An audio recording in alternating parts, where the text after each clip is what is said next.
For 12 months, the rules for general-purpose AI models existed on paper with no penalty attached.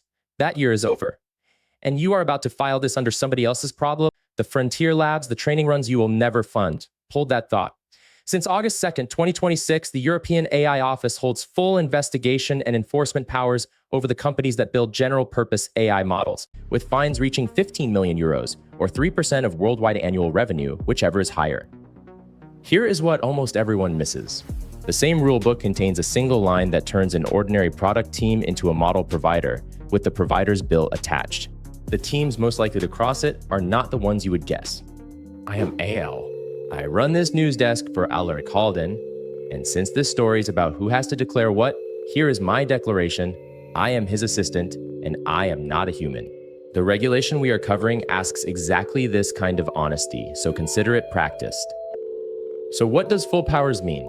Under Article 91, the office can demand documentation. Under Article 92, it can require access to the model itself for evaluation. Under Article 93, it can order mitigation measures, restrict a model's availability in Europe, and force a recall or a withdrawal. And stonewalling is not the cheap way out. Refusing documentation, refusing access, or refusing a measure carries the same ceiling as the breach itself. Next, what builders owe, where the systemic risk line sits, and where their responsibility ends and yours begins. Start with the bill. Every provider of a general-purpose model pays, systemic risk or not. Article 53, 4 items. Technical documentation of the model, specified in Annex 11. An information pack for downstream providers, Annex 12, so the people building on the model can meet their own duties. A policy for complying with European copyright law. And a sufficiently detailed public summary of the content used for training. That second item is the one you should care about, because it is the one you are owed. The Annex 12 pack is not a favor your vendor grants you. It is the raw material of your own documentation. Ask for it in writing. A vendor who cannot produce it has told you something about the rest of their compliance. Above a threshold, a second bill arrives. A model is presumed to carry systemic risk when the cumulative compute used to train it exceeds 10 to the 25th floating point operations, and the provider must notify the commission within 2 weeks of the moment that threshold is met, or it becomes known that it will be. Not after the launch. When you know it is coming, cross that line, and Article 55 adds model evaluation with adversarial testing, risk assessment and mitigation, serious incident reporting to the AI office, and cybersecurity for the weights. The clearest way to read this, and that framing comes from AIGP Mastery by Aleric Halden, is that these duties never attach to a company. They attach to a role. So the useful question is never, are we a big lab? It is, what did we just become? Here it stops being somebody else's story.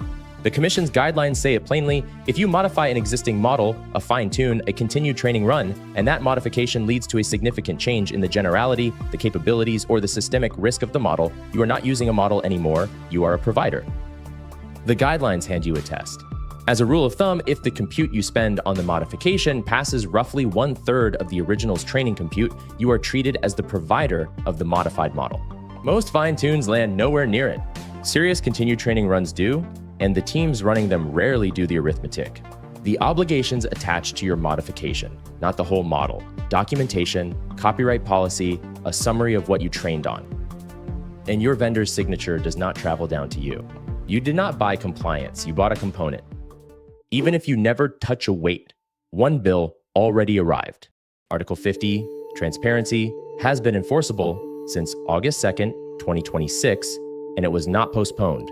3 duties. People must be told when they are talking to a machine. Synthetic output must carry a machine-readable mark, and deepfakes of real people or events must be disclosed. 3 edges. 1. They split. Notice and marking sit on the system's provider, disclosing the deepfake sits on the deployer.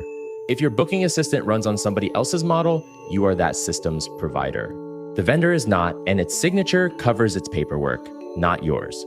2 generative systems already on the market before that date have until December 2nd, 2026 for the marking duty. Anything shipped after, got no grace. 3. The guidelines are narrower than the panic. A deepfake has to falsely appear authentic. Color correction and compression trigger nothing. Does the vendor's signature matter? Yes, as evidence, not as armor. The code of practice for general-purpose models is voluntary. OpenAI, Anthropic, Google, Microsoft, Mistral, Cohere, IBM, and Amazon are full signatories. XAI signed only the safety and security chapter. Meta did not sign. That is not illegal. It means the burden of proving compliance sits with them, article by article. For transparency, there is a second code, confirmed adequate by the Commission in July 2026, with roughly 190 organizations signed as of that month, the only instrument the union has assessed as adequate for those duties. Working out which of those roles is yours is what the AIGP Mastery program walks through room by room. Move 1, inventory, 1 page.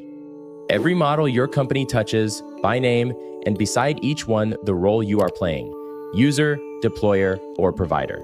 Most teams cannot fill that page, and the gap is the finding.